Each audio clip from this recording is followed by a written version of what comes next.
আসসালামু আলাইকুম। দেশ ও জনপদের সংবাদে আপনাদের আমন্ত্রণ জানাচ্ছি আমি তাসমিয়া নওশাবা। আমার সাথে সাংকেতিক ভাষার উপস্থাপনায় আছেন আরাফাত সুলতানা লতা।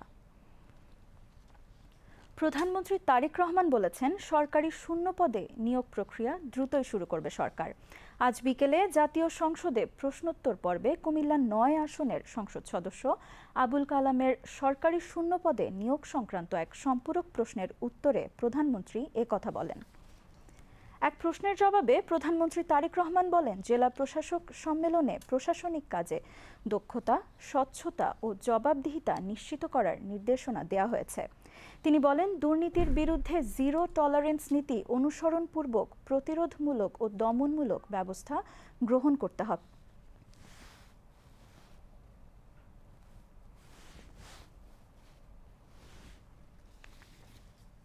মাননীয় স্পিকার, সরকারের নির্বাচনী ইশতেহারে ঘোষিত কার্যক্রমসমূহ বাস্তবায়নের সকল মন্ত্রণালয় বিভাগ 180 দিন 2026-27 অর্থবছর এবং আগামী 5 বছরের জন্য কর্মপরিকল্পনা প্রণয়ন করেছে এবং তা বাস্তবায়নের জন্য এরই ভিতরে প্রয়োজনীয় উদ্যোগও গ্রহণ করেছে। কতগুলোর কাজ এর মধ্যে শুরুও করে দিয়েছে মাঠ পর্যায়ে। মাননীয় স্পিকার, ব্যক্তি নয়, পরিবারই উন্নয়নের মূল একক। এই দর্শনে প্রান্তিক এবং নিম্ন আয়ের পরিবারগুলোকে সুরক্ষা দিতে পরিবারের নারী প্রধানকে ফ্যামিলি কার্ডের মাধ্যমে মাসিক 2,500 টাকা প্রদানের কার্যক্রম এরই মধ্যে শুরু হয়েছে। পাইলট পর্যায়ে এ পর্যন্ত 36টি ইউনিটের 60,000 পরিবারকে এই ফ্যামিলি কার্ড প্রদান করা হয়েছে এবং আগামী অর্থবছরে ইনশাল্লাহ আমরা টার্গেট করেছি মাননীয় স্পিকার, বাংলাদেশে সমগ্র বাংলাদেশে আমরা প্রায় 41,20,000 পরিবারের হাতে, আমরা নারী প্রধানের হাতে এই কার্ডটি তুলে দিতে ইনশাল্লাহ সক্ষম হব। প্রধানমন্ত্রী তারেক রহমান বলেছেন, পেশাদারিত্ব, একতা, নিয়মানুবর্তিতা এবং চেইন অফ কমান্ড ছাড়া সম্মান এবং মর্যাদার সঙ্গে বিশ্বে টিকে থাকা কঠিন। আজ সকালে ঢাকা সেনানিবাসের সেনাকুঞ্জে আন্তর্জাতিক জাতিসংঘ শান্তিরক্ষী দিবস উপলক্ষে আয়োজিত এক অনুষ্ঠানে কথা বলেন প্রধানমন্ত্রী। তারেক রহমান বলেন, শুধুই অতীত চর্চা নয়, বরং অতীত থেকে শিক্ষা নিয়ে ফ্যাসিবাদ মুক্ত বাংলাদেশে বর্তমানে প্রতিটি রাষ্ট্রীয় ও সাংবিধানিক প্রতিষ্ঠানের স্বমহিমায় নিজেদেরকে প্রতিষ্ঠিত করার সুযোগ সৃষ্টি হয়েছে। শামসুল আলমের রিপোর্ট, ক্যামেরায় ছিলেন মনিরুজ্জামান।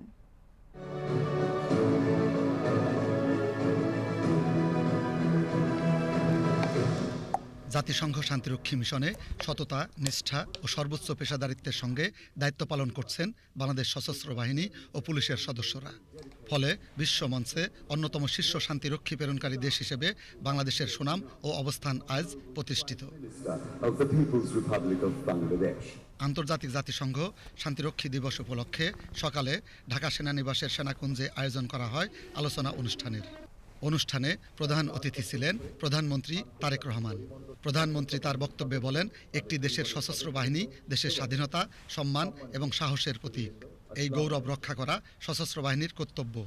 বিশ্বের বিভিন্ন দেশে শান্তিরক্ষা মিশনে আপনাদের নিষ্ঠা, কর্তব্য এবং সর্বোচ্চ পেশাদারিত্বের কারণেই বিশ্ব মঞ্চে অন্যতম শীর্ষ শান্তিরক্ষী প্রেরণকারী দেশ হিসেবে বাংলাদেশ সুনাম ও অবস্থান সুদৃঢ়ভাবে ধরে রাখতে সক্ষম হচ্ছে। বিশ্ব শান্তি প্রতিষ্ঠায় এটি আপনাদের সাহস এবং গভীর দায়িত্ববোধের প্রতিফলন বলেই আমি দৃঢ়ভাবে বিশ্বাস করি। প্রফেশনালিজম, ইউনিটি, ডিসিপ্লিন এবং চেইন অফ কমান্ড ছাড়া সম্মান এবং মর্যাদার সঙ্গে টিকে থাকা কঠিন। তারেক রহমান বলেন, বাংলাদেশ সবসময় স্বাধীনতা, সার্বভৌমত্ব এবং পারস্পরিক রাষ্ট্রীয় মর্যাদার নীতিতে বিশ্বাস করে। বাংলাদেশ যে কোনো আগ্রাসন ও সংঘাতের বিরুদ্ধে একটি নিরাপদ ও শান্তিময় পৃথিবী গড়ে তুলতে বহুপাক্ষিক কূটনীতি ও জাতিসংঘ সনদের প্রতি সম্পূর্ণ শ্রদ্ধাশীল। শুধু অতীত চর্চা নয়, বরং অতীত থেকে শিক্ষা নিয়ে ফ্যাসিবাদ মুক্ত বাংলাদেশে বর্তমানে প্রতিটি রাষ্ট্র এবং সাংবিধানিক প্রতিষ্ঠানের সামনে স্বমহিমায় নিজেদেরকে প্রতিষ্ঠিত করার সুযোগ সৃষ্টি হয়েছে। বাংলাদেশে সবসময় স্বাধীনতা, সার্বভৌমত্ব এবং পারস্পরিক রাষ্ট্রীয় মর্যাদার নীতিতে বিশ্বাস করে। আমাদের সংবিধানে বিশ্ব শান্তি, আন্তর্জাতিক সহ অবস্থান এবং ন্যায় বিচারের প্রতি যে অঙ্গীকার ব্যক্ত করা হয়েছে, আমরা তা বজায় রাখতে দৃঢ় প্রতিজ্ঞ। একটি স্বাধীন ও আত্মমর্যাশীল জাতি হিসাবে রাজনৈতিক অঙ্গনে সবসময় শান্তি, বৈশ্বিক স্থিতিশীলতা এবং মানবতার পক্ষে বাংলাদেশের অবস্থান চিরদৃঢ় থাকবে ইনশাআল্লাহ। বাংলাদেশ যে কোনো আগ্রাসন ও সংঘাতের বিরুদ্ধে একটি নিরাপদ ও শান্তিপূর্ণ পৃথিবী গড়ে তুলতে বহুপাক্ষিক কূটনৈতিক ও জাতিসংঘ সনদের প্রতি সম্পূর্ণ শ্রদ্ধাশীল। অনুষ্ঠানে বক্তব্য রাখেন বাংলাদেশে জাতিসংঘের আবাসিক প্রতিনিধি ক্যারল ফ্লোর স্মেরেজনিয়াক, সেনাবাহিনী প্রধান জেনারেল ওয়াকারুজ্জামান, প্রধানমন্ত্রীর প্রতিরক্ষা বিষয়ক উপদেষ্টা ব্রিগেডিয়ার জেনারেল অবসরপ্রাপ্ত ডক্টর AK-M শামসুল ইসলাম ও পররাষ্ট্র প্রতিমন্ত্রী শামা অবায়দ ইসলাম। অনুষ্ঠানে জাতিসংঘ শান্তিরক্ষা মিশনে কর্মরত অবস্থায় 2025 সালের 13 ডিসেম্বর শাহাদত বরণকারী 6 সেনা সদস্যের পরিবারের সদস্য এবং আহত সশস্ত্র বাহিনীর সদস্যদের হাতে বিশেষ সম্মাননা তুলে দেন প্রধানমন্ত্রী। পরে বিভিন্ন দেশে শান্তিরক্ষা মিশনে অংশ নেয়া সদস্যদের সঙ্গে ভার্চুয়ালি যুক্ত হন প্রধানমন্ত্রী তারেক রহমান। এ সময় তাদের সঙ্গে কুশল বিনিময় করেন প্রধানমন্ত্রী। Shamsul Alam, BTV news. জাতীয় সংসদে 2026-27 অর্থ বছরের জাতীয় বাজেট উত্থাপিত হতে যাচ্ছে আগামীকাল। বিএনপি নেতৃত্বাধীন নবনির্বাচিত সরকারের প্রথম বাজেট এটি। দেশে মানব সম্পদ উন্নয়ন ও টেকসই সমৃদ্ধি অর্জনে এবারের বাজেটে শিক্ষা ও স্বাস্থ্য খাতকে সর্বোচ্চ অগ্রাধিকার দিচ্ছে সরকার। জাতীয় বাজেটে এই দুই খাতের গুণগত মান উন্নয়ন এবং তৃণমূল পর্যায়ে সেবা সম্প্রসারণে বরাদ্দ আরও বৃদ্ধির প্রস্তাব করা হচ্ছে। বিশ্লেষকরা বলছেন, জাতীয় বাজেটে বরাদ্দ বৃদ্ধির চেয়েও সঠিক তদারকি ও কার্যকর বাস্তবায়ন বেশি গুরুত্বপূর্ণ। খালিদ হাসানের প্রতিবেদন। বৃহস্পতিবার 2026-27 অর্থবছরের জন্য প্রায় 9.5 লাখ কোটি টাকার বাজেট পেশ করতে যাচ্ছেন অর্থমন্ত্রী আমির খসরু মাহমুদ চৌধুরী। প্রধানমন্ত্রী তারেক রহমানের নেতৃত্বাধীন সরকারের প্রথম বাজেট এটি। অনেক বছর পরে একটা সুষ্ঠু ও গ্রহণযোগ্য নির্বাচনের মাধ্যমে ক্ষমতায় আসা একটা রাজনৈতিক দল বাজেট দিচ্ছে, ফলে এই বাজেটের একটা রাজনৈতিক গুরুত্ব রয়েছে। রাজনৈতিক গুরুত্বের প্রথম জায়গাটা হচ্ছে যে সব রাজনৈতিক দলগুলো যখন একটা নির্বাচনের মাধ্যমে ক্ষমতায় আসে তখন সে জনগণের কাছে এক ধরনের প্রতিশ্রুতি দেয়, এবং সেই প্রতিশ্রুতিটা আমরা দেখি ইশতেহারের মধ্যে দিয়ে। ফলে এই ইশতেহার যে সমস্ত প্রতিশ্রুতি দলটি দিয়েছে, ক্ষমতাসীন দলটি দিয়েছে, সেগুলির প্রতিপালন করা, বাস্তবায়ন করা হচ্ছে এই সরকারের একটা নৈতিক এবং রাজনৈতিক দায়িত্ব। ফলে এই বাজেটে আমরা সেটার একটা প্রতিফলন দেখব বলে আশা করছি। প্রস্তাবিত জাতীয় বাজেটে উন্নয়ন ও মানব সম্পদকে অগ্রাধিকার দিয়ে এই বাজেটে বেশ গুরুত্ব পাচ্ছে শিক্ষা ও স্বাস্থ্য খাত। প্রস্তাবিত বাজেটে স্বাস্থ্য খাতে 35,530 কোটি টাকা বরাদ্দ রাখার প্রস্তাব রাখা হচ্ছে, যা চলতি অর্থবছরের তুলনায় দ্বিগুণেরও বেশি। শিক্ষা এবং স্বাস্থ্য এই দুটো হচ্ছে মানব পুঁজি তৈরি করার সবচেয়ে গুরুত্বপূর্ণ জায়গা, এবং এই মুহূর্তে বাংলাদেশে আমাদের এই দুটো খাতই হচ্ছে সবচেয়ে বেশি অগ্রাধিকার পাওয়ার মতো অবস্থায় রয়েছে। কারণ আপনি জানেন যে জনমিতিক লভ্যাংশ যদি পেতে হয় এই দুটো খাতে বিনিয়োগের কোনো বিকল্প নেই। কিন্তু দুঃখজনক হলেও সত্য, দীর্ঘ সময় আমরা পার করেছি, কিন্তু শিক্ষা এবং স্বাস্থ্য খাত হচ্ছে দক্ষিণ এশিয়ার মধ্যে বাংলাদেশই ছিল সবচেয়ে বেশি অবহেলিত, সবচেয়ে কম বরাদ্দ। যদি শিক্ষা এবং স্বাস্থ্যে বিনিয়োগ করেন, বিভিন্ন গবেষণায় দেখা গিয়েছে, আমরা দেখতে পেয়েছি, আমাদের গবেষণায় দেখতে পেয়েছি যে তার আউটকামটা সেটি অত্যন্ত ফলপ্রসূ হয়। কিন্তু দুঃখজনক হলেও সত্য, বাংলাদেশে কাঙ্ক্ষিত মাত্রায় এখন পর্যন্ত বাজেট সেভাবে পর্যাপ্তভাবে বরাদ্দ আসেনি। তো এবার যেটা আমরা ধারণা করছি যে 14,000 থেকে 35,000 টাকার মতো এরকম স্বাস্থ্য খাতে, তো এটি অবশ্যই একটা আশাপ্রদ জায়গা। কারণ আপনি জানেন যে আমাদের স্বাস্থ্যক্ষেত্রের যে ব্যয়, এবং আপনি যদি মনে করেন যে আউট অফ পকেট এক্সপেন্ডিচার যেটাকে আমরা বলি, এখানে দেখা যাচ্ছে এই দক্ষিণ এশিয়ার মধ্যে আমাদের দেশেই সবচেয়ে বেশি নাগরিকরা সবচেয়ে বেশি ভোগান্তির, বা এই ক্ষেত্রে তাদের ব্যয়টা বেশি ঘটে। এক্ষেত্রে সরকার যদি এইখানে আপনার কর্মকৌশল নেয় বা পর্যাপ্ত বাজেট ব্যবহার করে, সেটি হয়তোবা নাগরিকদের জন্য সুফল বয়ে আনতে পারে। শিক্ষা খাতেও চলতি অর্থবছরের চেয়ে প্রায় 10,000 কোটি টাকা বেশি বরাদ্দ রাখার প্রস্তাব করা হচ্ছে। বিশ্লেষকরা বলছেন, শিক্ষা ও স্বাস্থ্য খাতে বরাদ্দ বাড়ানো হলে দীর্ঘমেয়াদে উৎপাদনশীলতা বাড়বে, কমবে দারিদ্র্য এবং শক্তিশালী হবে অর্থনীতি। স্বাস্থ্যক্ষেত্রে এবং শিক্ষাক্ষেত্রে এই দুটো ক্ষেত্রেই আমার কাছে মনে হয়েছে যে বাজেটের ইমপ্লিমেন্টেশনের ক্ষেত্রে বাংলাদেশের যথেষ্ট ঘাটতি রয়েছে। অতীতেও যদি লক্ষ্য করে দেখেন, আমাদের যে বাজেটগুলো বরাদ্দ ছিল সেগুলো কিন্তু সঠিকভাবে তারা ব্যবহার করতে পারেনি, মানে যা বরাদ্দ ছিল সেটিরই ব্যবহার করতে পারেনি। তাহলে আমি বলবো সরকারকে গুরুত্ব দেওয়ার এই জায়গায় যে কেন আমি বাজেট যথাযথভাবে যেটা বরাদ্দ দেওয়া হয় সেটি সঠিক সদ্ব্যবহার কেন করতে পারছে না। সরকার একদিকে তাকে বাজেট বাড়াতে হবে, তাকে বরাদ্দ দিতে হবে, কারণ এই জায়গাগুলো তার অগ্রাধিকারের মধ্যে আছে, কিন্তু একই সাথে আমার রাজস্ব সংগ্রহের যে উৎসগুলো, সেই উৎসগুলোকে যদি আমি কার্যকর করতে না পারি এবং যে ব্যয়টা করছি সেই ব্যয়ের মান এবং সেখানে আমার সাশ্রয়ী করা, অপচয় রোধ করা, এই জায়গাগুলো যদি আমরা নিশ্চিত করতে না পারি, তাহলে এই বিপুল বরাদ্দ দেওয়া কিংবা বিরাট আকারের বাজেট বরাদ্দ দেওয়াতে আসলে শেষ পর্যন্ত সাধারণ মানুষের জীবনে বা বাংলাদেশের রাষ্ট্র সমাজে যে খুব বড় পরিবর্তন হবে, সেটা নিয়ে আশাবাদী হওয়া খুব কঠিন। এক্ষেত্রে প্রকল্প বাস্তবায়নে স্বচ্ছতা, দুর্নীতি রোধ এবং সঠিক তদারকি নিশ্চিত করা না হলে কাঙ্ক্ষিত সুফল মিলবে না বলেও সতর্ক করছেন বিশ্লেষকরা। Khalida Hossain, BTV news, Dhaka. জাতীয় বাজেট সম্পর্কে জনগণ, গণমাধ্যম কর্মী, গবেষক ও সংসদ সদস্যদের তথ্য প্রাপ্তি সহজ করতে চালু করা হয়েছে বাজেট হেল্প ডেস্ক। জাতীয় সংসদ ভবনে আয়োজিত এক অনুষ্ঠানে এই হেল্প ডেস্কের আনুষ্ঠানিক উদ্বোধন করা হয়। সংসদ সচিবালয়ের উদ্যোগে এবং উন্নয়ন সহযোগীদের কারিগরি সহায়তায় চালু হওয়া এই সেবার মাধ্যমে বাজেট সংক্রান্ত বিভিন্ন তথ্য বিশ্লেষণ ও ব্যাখ্যা এক স্থান থেকেই পাওয়া যাবে। সুরাইয়া মুন্নির রিপোর্ট। বর্তমান সরকারের প্রথম জাতীয় বাজেট শুধু আয় ব্যয়ের হিসাব নয়, একটি দেশের অর্থনৈতিক উন্নয়ন, সামাজিক নিরাপত্তা, শিক্ষা, স্বাস্থ্য ও অবকাঠামোগত অগ্রগতির রূপরেখা। তাই বাজেট সম্পর্কে সাধারণ মানুষের সচেতনতা বাড়াতে এ ধরনের উদ্যোগ অত্যন্ত কার্যকর বলে জানান সংশ্লিষ্টরা। ফলে এই বাজেটটা হবে আসলে এই সরকারের অর্থনৈতিক যে ফিলোসফি তার মূল দর্শন। এই বাজেট আমাদের আগামী দিনের পথ চলা অঙ্গীকার, এই বাজেট আমাদের ভবিষ্যতের আকাঙ্ক্ষা, বাজেট আমাদের তারেক রহমান সাহেবের যে ভবিষ্যৎ প্রকল্প সে বাস্তবায়নের সত্যিকার। হেল্প ডেস্কের মাধ্যমে বাজেটের বিভিন্ন খাত বরাদ্দ, করনীতি এবং উন্নয়ন পরিকল্পনা সম্পর্কে তাৎক্ষণিক তথ্য ও সহায়তা দেয়া হবে।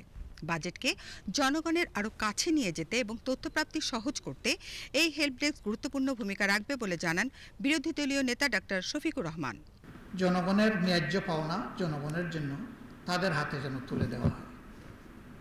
আমরা আশা করব এই দেশ থেকে আমি সহ আমরা সকলে উপকৃত হব। সরকারের উন্নয়ন পরিকল্পনা, রাজস্ব আহরণ এবং জনকল্যাণমূলক কর্মসূচির বিভিন্ন দিক এবারের বাজেটে গুরুত্ব পাবে বলে জানিয়েছেন স্পিকার মেজর অবসরপ্রাপ্ত হাফিজ উদ্দিন আহমেদ বীর বিক্রম। সামান্য যে সম্পদ, এটা যাতে সঠিকভাবে ব্যবহার করে এটা নিশ্চিত করতে পারে জাতীয় সংসদ সদস্যরা। জবাবদিহি করা, সরকারকে, এক্সিকিউটিভ ব্রাঞ্চকে জবাবদিহি করা, বাধ্য করা, এটাই হলো জাতীয় সংসদের একটা গুরুত্বপূর্ণ কাজ। আশা করি আপনারা সবাই এ ব্যাপারে প্রয়োজন উদ্যোগ নেবেন। আমরা প্রত্যেকেই দায়িত্বশীল ব্যক্তি, সবাই নির্বাচিত জনপ্রতিনিধি। আমরা সবাই একে অন্যকে সম্মান করব এবং সাথে সাথে দেশের স্বার্থে যেটি করা উচিত সেই কাজটি আমরা সবাই করব। এটা যেন আমরা সবাই আমার মাথায় রাখি। বাজেট নিয়ে জনসচেতনতা বৃদ্ধি ও তথ্যের সহজলভ্যতা নিশ্চিত করতে চালু হওয়া এই হেল্প ডেস্ক সংসদ ও জনগণের মধ্যে একটি কার্যকর সেতুবন্ধন হিসেবে কাজ করবে বলে আশা করছেন সংশ্লিষ্টরা। Suraiya Munni, BTV news, Dhaka. দেশীয় প্রযুক্তির ব্যবহারে কর সেবায় এসেছে বড় ধরনের পরিবর্তন। ঘরে বসেই অনলাইনে রিটার্ন দাখিল করছেন লাখো করদাতা। এতে কমেছে সময় ও ভোগান্তি। বিশেষজ্ঞরা বলছেন, দেশীয় প্রযুক্তির এই উদ্যোগ কর প্রশাসনের স্বচ্ছতা ও দক্ষতা বাড়াচ্ছে। আর এনবিআর বলছে, আগামীতে mobile apps, corporate return, digital audit সহ নানা সেবা চালুর মাধ্যমে আরও আধুনিক ও স্বয়ংক্রিয় করা হবে কর সেবা। কুমার বিশ্বজিৎ রায়ের প্রতিবেদন। কর অফিসে লম্বা লাইন, ফাইল হাতে দৌড়ঝাঁপ আর ঘন্টার পর ঘন্টা অপেক্ষা। কয়েক বছর আগেও আয়কর রিটার্ন জমা দেওয়ার চিত্র ছিল এমনই। এখন সেই কাজই ঘরে বসে কয়েক মিনিটে করছেন করদাতারা। মুঠোফোন কিংবা ল্যাপটপে অনলাইনে রিটার্ন জমা দিয়ে সঙ্গে সঙ্গে পাচ্ছেন কর সনদ ও প্রাপ্তির স্বীকারপত্র। প্রচুর ডকুমেন্ট টেম্পারিং হতো আগে, ইভেন ডকুমেন্ট ডেস্ট্রয় হতো, ফাইল গায়েব হয়ে যেত। এখন যখন ডিজিটাল সিস্টেমে অনলাইনে যখন সব রেকর্ডেড হয়ে যাচ্ছে, এটা টেম্পারিং করার কোনো সুযোগ নেই। এখানে আপনার ট্রান্সপারেন্সিটা 100% এনশিওর হচ্ছে, ফলে কেউ ফাঁকি দিতে চাইলেও খুব দ্রুত এটা ট্র্যাক করা যাচ্ছে। এনবিআর এর সঙ্গে কাজ করে দেশীয় সফটওয়্যার প্রতিষ্ঠান সিনেসিস আইটি তৈরি করেছে এই রিটার্ন প্ল্যাটফর্ম। 2025-26 কর বর্ষে এই প্ল্যাটফর্মে 50 লাখের বেশি করদাতা রিটার্ন জমা দিয়েছেন, যার পরিমাণ প্রায় 20,000 কোটি টাকা। দেশি আমাদের যে সফটওয়্যার ডেভেলপার আছে, তাদেরকে দিয়ে করার সবচেয়ে বড় সুবিধাটাই তাদেরকে আমরা সবসময় হাতের কাছে পাই এবং তাদের সাথে আমাদের কমিউনিকেশন করাটা খুবই সহজ হয় এবং তারা খুব দ্রুত এই কাজগুলো প্রবলেমগুলো সলভ করতে পারে। এবং আমাদের এই রিটার্ন যারা ডেভেলপ করেছে সিনেসিস আইটি, এই সফলতা দেখিয়ে তারা এখন পৃথিবীর অন্যান্য দেশে কাজ করা শুরু করেছে।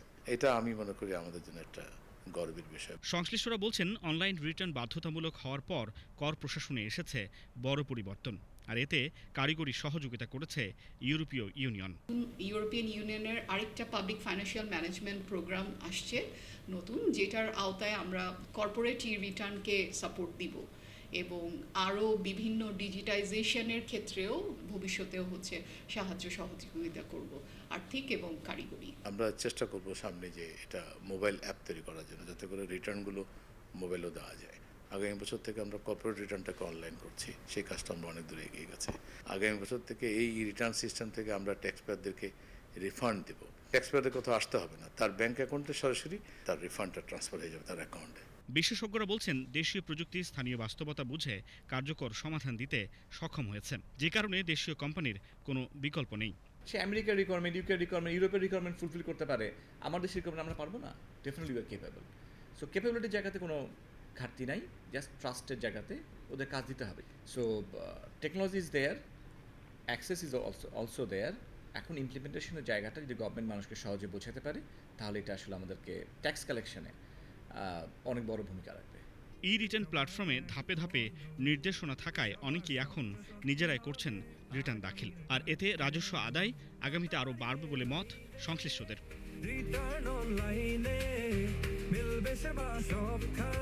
কুমার বিশ্বজিৎ রায়, বিটিভি নিউজ, ঢাকা।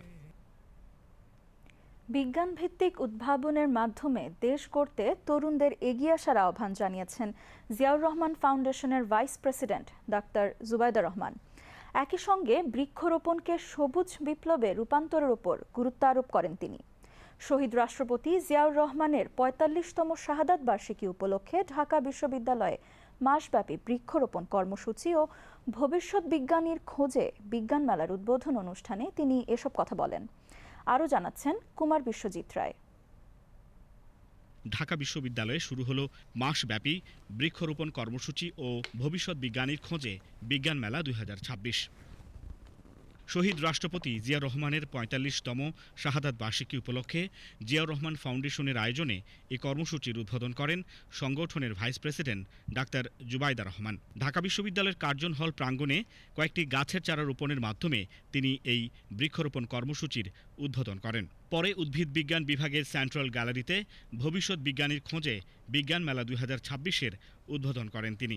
সারা দেশে মাসব্যাপী বৃক্ষরোপণ কর্মসূচি ও বার্ষিক ভবিষ্যৎ বিজ্ঞানীর খোঁজে প্রতিযোগিতার শুভ উদ্বোধন ঘোষণা করছি।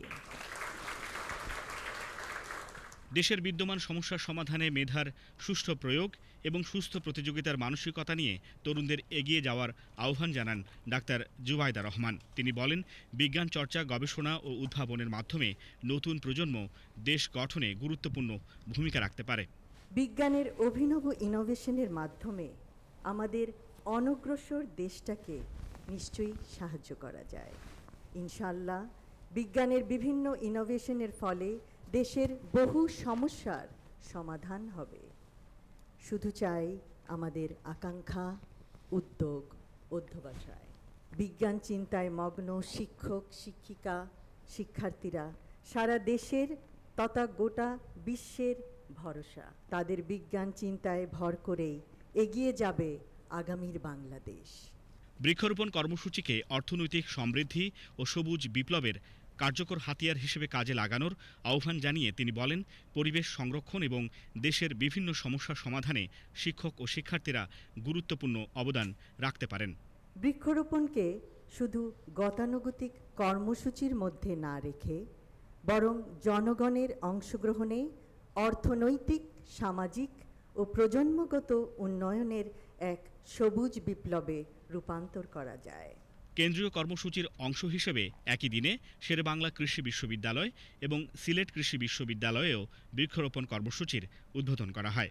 অনুষ্ঠানে সভাপতিত্ব করেন জিয়াউর রহমান ফাউন্ডেশনের ভারপ্রাপ্ত নির্বাহী পরিচালক অধ্যাপক ডক্টর মোর্শেদ হাসান খান। এতে বক্তব্য রাখেন ঢাকা বিশ্ববিদ্যালয়ের উপাচার্য অধ্যাপক ডক্টর এবিএম ওবায়দুল ইসলাম এবং ঢাকা বিশ্ববিদ্যালয়ের সাবেক উপাচার্য অধ্যাপক ডক্টর আফমো ইউসুফ হায়দার। কুমার বিশ্বজিৎ রায়, বিটিভি নিউজ, ঢাকা। দেশে ডেঙ্গুর প্রাদুর্ভাব মোকাবেলায় সবাইকে নিজ নিজ অবস্থান থেকে সচেতনভাবে কাজ করার আহ্বান জানিয়েছেন স্বাস্থ্যমন্ত্রী সরদার মোহাম্মদ সাখাওয়াত হোসেন। আজ জাতীয় প্রেস ক্লাবে শহীদ রাষ্ট্রপতি জিয়াউর রহমানের শাহাদাত বার্ষিকী উপলক্ষে আয়োজিত এক অনুষ্ঠানে প্রধান অতিথির বক্তব্যে তিনি এ আহ্বান জানান। স্বাস্থ্যমন্ত্রী বলেন, ডেঙ্গু রোগীদের অবস্থা সার্বক্ষণিক পর্যবেক্ষণে রাখতে হবে। ডেঙ্গু পরিস্থিতিতে রোগীর সংখ্যা বৃদ্ধি পেলে চিকিৎসকদের প্রয়োজনীয় যে কোনো বিষয়ে দ্রুত জানাতে হবে। এক্ষেত্রে তাৎক্ষণিক ব্যবস্থা নেওয়ার আশ্বাসও দেন তিনি আরও বলেন, শহীদ জিয়াউর রহমানের আদর্শ অনুসরণ করে দেশ ও জনগণের কল্যাণে কাজ করতে হবে। অনুষ্ঠানে সভাপতিত্ব করেন অধ্যাপক ডাক্তার মোহাম্মদ আবুল কেনান। এতে আরও বক্তব্য রাখেন ডক্টরস অ্যাসোসিয়েশন অব বাংলাদেশ ড্যাবের সাবেক মহাসচিব ডাক্তার মোহাম্মদ আব্দুস সালাম, ডাক্তার মোহাম্মদ জহিরুল ইসলাম শাকিল সহ অন্যান্য নেতৃবৃন্দ। আগামী প্রজন্মের জন্য শক্তিশালী কৃষিভিত্তিক বাংলাদেশ গড়তে বিজ্ঞানীদের আরও বেশি গবেষণামূলক কাজের উপর গুরুত্ব আরোপ করেছেন কৃষিমন্ত্রী মোহাম্মদ আমিনুর রশিদ। আজ ফার্মগেটে রাজধানীর মৃত্তিকা সম্পদ উন্নয়ন ইনস্টিটিউট মিলনায়তনে বার্ষিক কারিগরি কর্মশালা শীর্ষক অনুষ্ঠানে তিনি একথা বলেন। কৃষি সচিব ডক্টর রফিকুল মোহাম্মেদের সভাপতিত্বে অনুষ্ঠানে মন্ত্রণালয়ের অতিরিক্ত সচিব মোহাম্মদ সেলিম খান, মৃত্তিকা সম্পদ উন্নয়ন ইনস্টিটিউটের মহাপরিচালক ডক্টর মোহাম্মদ আফসার আলী, কৃষি সম্প্রসারণ অধিদপ্তরের মহাপরিচালক মোহাম্মদ আব্দুর রহিম, বাংলাদেশ কৃষি বিশ্ববিদ্যালয়ের অধ্যাপক গোলাম হাফিজ কেনেডি এবং বরেন্দ্র বহুমুখী উন্নয়ন কর্তৃপক্ষের চেয়ারম্যান কৃষিবিদ মোহাম্মদ হাসান জাফির তুহিন বক্তব্য রাখেন। 2 দিনব্যাপী এ কর্মশালায় কৃষিবিদ, শিক্ষক, গবেষক সহ সংশ্লিষ্ট সংস্থার কর্মকর্তারা অংশগ্রহণ করেন। দেশের অর্থনীতিকে স্থায়ীভাবে শক্তিশালী করতে মাটির স্বাস্থ্য সুরক্ষায় সারের ব্যবহার কমিয়ে ফসলের উৎপাদনশীলতা বৃদ্ধির বিভিন্ন দিক নিয়ে আলোচনা করেন বক্তারা। জুলাই গণঅভ্যুত্থানের সময় কুষ্টিয়ায় 6 জনকে হত্যার ঘটনায় করা মানবতা বিরোধী অপরাধের মামলায় মাহবুবুল আলম হানিফ সহ 4 জনের বিরুদ্ধে যুক্তিতর্ক শেষে রায়ের জন্য অপেক্ষমান রেখেছে ট্রাইব্যুনাল। বুধবার বিচারপতি নজরুল ইসলাম চৌধুরীর নেতৃত্বাধীন 3 সদস্যের আন্তর্জাতিক অপরাধ ট্রাইব্যুনাল 2-এ এই মামলার যুক্তিতর্ক উপস্থাপন শেষ করে প্রসিকিউশন ও আসামিপক্ষ। এই মামলার 4 আসামি পলাতক। গত বছরের 2 নভেম্বর 4 আসামির বিরুদ্ধে আনুষ্ঠানিক অভিযোগ গঠনের মধ্য দিয়ে এই মামলার বিচার শুরু হয়। মামলায় আসামিদের বিরুদ্ধে উস্কানিমূলক বক্তব্য, ষড়যন্ত্র এবং কুষ্টিয়ায় 6 জনকে হত্যার অভিযোগ আনা হয়েছে। এর আগে একই অভিযোগে জাসদ সভাপতি হাসানুল হক ইনুর বিরুদ্ধে মামলার যুক্তিতর্ক উপস্থাপন শেষ হয় 14 মে। এদিকে জুলাই গণঅভ্যুত্থানে নারায়ণগঞ্জে 10 জনকে হত্যার ঘটনায় দায়ের করা মানবতা বিরোধী অপরাধ মামলায় সাবেক এমপি শামীম ওসমান ও তার ছেলে অয়ন সহ 12 আসামির বিরুদ্ধে সাক্ষ্য গ্রহণ আগামীকাল পর্যন্ত মুলতবি করেছেন ট্রাইব্যুনাল 1। আজ এই মামলায় সাক্ষ্য দেন শহীদ আবুল হাসান স্বজনের বড় ভাই আবুল বাশার অনিক। এদিকে একই ট্রাইব্যুনালে জুলাই গণঅভ্যুত্থানে রামপুরায় কার্নিশে ঝুলে থাকা এক ব্যক্তিকে গুলি করা সহ 2 হত্যা মামলার আসামি চঞ্চল চন্দ্র সরকারের সাফাই সাক্ষী গ্রহণ করেন ট্রাইব্যুনাল। পরে সাংবাদিকদের ব্রিফ করেন চিফ প্রসিকিউটর মোহাম্মদ আমিনুল ইসলাম। হক ইনু সাহেবের কেস সাম আপ হয়েছে এবং এটা সিএবিতে অর্থাৎ জাজমেন্টের অপেক্ষাধীন রাখা হয়। আজকে মাহবুবুল আলম হানিফের আর্গুমেন্ট শেষ হয়েছে, অর্থাৎ সামিং আপ শেষ করা হয়েছে এবং সেটাও সিএবিতে অর্থাৎ রায় দেওয়ার জন্য অপেক্ষমান রাখা হয়েছে। এবং আরও একটি কার্যক্রম ছিল যে আপনারা জানেন যে রামপুরায় কার্নিশে ঝুলে থাকা একটা নিষ্পাপ নির্দোষ একটা মানুষ, তাকে পুলিশ অহেতুক আন্দোলনের সময় তাকে কার্নিশে ঝুলে থাকা অবস্থায় তাকে গুলি করে, সেটাও রায়ের অপেক্ষমান থাকবে। মোট কথা হচ্ছে এই 3টি রায় আমরা প্রত্যাশা করছি চলতি মাসের মধ্যে প্রচারিত হবে আশা করছি, এবং তাদের প্রত্যেকেরই সর্বোচ্চ শাস্তি হবে বলে আমরা আশা করছি। শহীদ রাষ্ট্রপতি জিয়াউর রহমানের ৪৫তম শাহাদাত বার্ষিকী উপলক্ষে আজ রাজধানীর তেজগাঁও থানার বেগুনবাড়ি এলাকায় তেজগাঁও শিল্পাঞ্চল থানা বিএনপি পরিবারের উদ্যোগে এক দোয়া মাহফিল ও খাবার বিতরণ অনুষ্ঠানের আয়োজন করা হয়। বক্তারা আগামীর বাংলাদেশ বিনির্মাণে প্রধানমন্ত্রী তারেক রহমানের হাতকে শক্তিশালী করতে বিএনপি ও অঙ্গ সংগঠনের নেতাকর্মী সকলকে ঐক্যবদ্ধভাবে কাজ করার আহ্বান জানান। পরে দুস্থদের মাঝে খাবার বিতরণ করা, এর আগে শহীদ রাষ্ট্রপতি জিয়াউর রহমান ও তার সহধর্মিণী সাবেক প্রধানমন্ত্রী বেগম খালেদা জিয়ার রুহের মাগফিরাত কামনা এবং দেশ ও জাতির মঙ্গল কামনা করে দোয়া ও মোনাজাত করা হয়। এবারে সংবাদের সত্যতা যাচাই ভিত্তিক পরিবেশনা ফ্যাক্ট চেক, সত্য জানুন।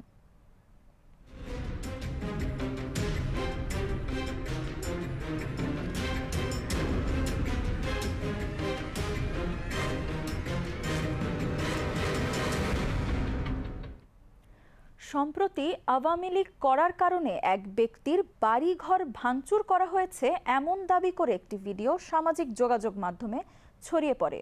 কিন্তু পিআইবির ফ্যাক্ট চেক ও মিডিয়া রিসার্চ টিম যাচাই করে দেখেছে দাবিটি সঠিক নয়।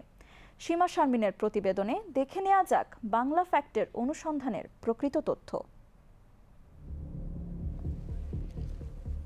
বাংলা ইতিহাস দর্শনের অনার্স কি সত্যিই বাতিল হচ্ছে? না, বিষয়টি আসলে গুজব। সম্প্রতি সামাজিক যোগাযোগ মাধ্যমে যা দ্রুত ছড়িয়ে পড়েছে, যেখানে দাবি করা হচ্ছে জাতীয় বিশ্ববিদ্যালয়ে বাংলা ইতিহাস ও দর্শনের অনার্স কোর্স বাতিল হচ্ছে, কিন্তু এটা সম্পূর্ণ বানোয়াট। ছড়ানো প্রতিবেদনগুলোতে বলা হয়েছে শিক্ষা মন্ত্রণালয়ের নতুন খসড়া মডেল অনুযায়ী বাংলা ইতিহাস দর্শন সহ প্রায় ৬টি বিষয়ে অনার্স কোর্স পুনর্গঠন বা বাতিল করে সেগুলো অন্যান্য বিষয়ের সঙ্গে সমন্বয়ের পরিকল্পনা করা হচ্ছে। শিক্ষা মন্ত্রণালয়ের একজন শীর্ষ কর্মকর্তার বরাতে এমন তথ্য দেয়া হয়। শিক্ষামন্ত্রী নিজে ৯ জুন সচিবালয়ে বলেছেন, এমন কোনো আলোচনাই হয়নি, বাংলা আমাদের মাতৃভাষা, এটা কি বাদ দেওয়া যায়? শিক্ষা সচিবও জানিয়েছেন চূড়ান্ত কোনো সিদ্ধান্ত হয়নি, একজন কর্মকর্তা শুধু প্রাথমিক আলোচনা করেছিলেন। তাহলে গুজব ছড়ালো কেন? কারণ কিছু পত্রিকা খসড়া মডেলে পুনর্গঠনকে বাতিল বলে রিপোর্ট করে। বাংলা ইতিহাস দর্শন আসলে বাতিল হচ্ছে না, গুজবে বিভ্রান্ত হবেন না। সীমা শারমিন, বিটিভি নিউজ।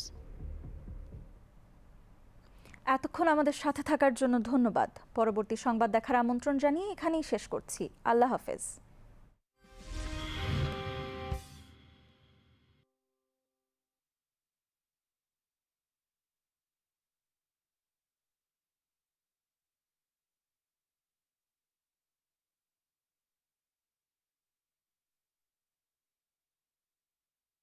বিশেষ করে আমার নির্বাচনী এলাকায় বিপুল সংখ্যক যুবক যুবতীর বিদেশে কর্মসংস্থানের সুযোগ বৃদ্ধির লক্ষ্যে সেখানে একটি আধুনিক ভাষা